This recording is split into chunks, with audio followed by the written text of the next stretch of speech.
Assalamualaikum warahmatullahi ta'ala wabarakatuh sa ating mga kababayan na nakikinig po sa inyong programa. Tungkol po doon sa nabanggit na mayroon po tayong nahuli kanina, tatlong personahe, nireport po ng ating mga informant na nagkakaroon po ng patsesyon. So, nagkaroon ng police response para po mahuli yung tatlong mga personahe na nandoon po sa patsesyon. Dito sa may area ng Mamaanon, Barangay Campo Islam, doon po nangyari yung patsesyon na yun na inandakan po ng police response ng ating mga tropa. May tatlong individual suspected drug user and pusher. Kasi yung isa, masasabi kong pusher, may kasama pang timbangan. Merong nakuha sa kanila na tatlong small pieces, heat shield transparent plastic sachet containing crystalline substance suspected to be shabu. At saka more or less amounting to 1,500.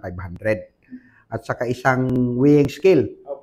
Then may mga improvised na tawag nila doon, all weight. Then may lighter, at saka may nakuha din na empty na, parang nagamit na yun.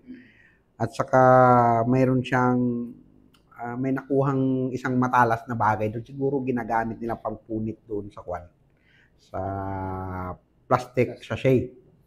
Dinala na sila bago lang para sa drug testing doon sa ating crime lab sa Cotabato City. Para bukas is mai-file po yung kaso sa prosecutor's office. Yun pong sinabi natin is pangako po ng Parang Municipal Police Station na pag hindi huminto yung mga adik at saka mga pusher, magtatagpo po yung mga landas namin. So, ginagawa po natin kung ano yung nararapat para po matupad yung pangako ng Parang Municipal Police Station po.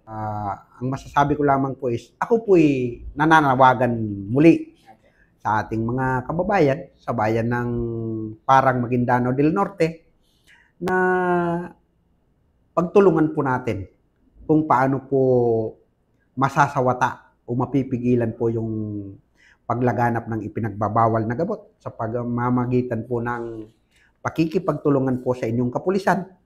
Kung may nalalaman po kayo na nagbebenta o gumagamit ng ipinagbabawal na gamot, maaari po kayong magsumbong. Hindi po natin ihahayag yung inyong pagkakakilanlan.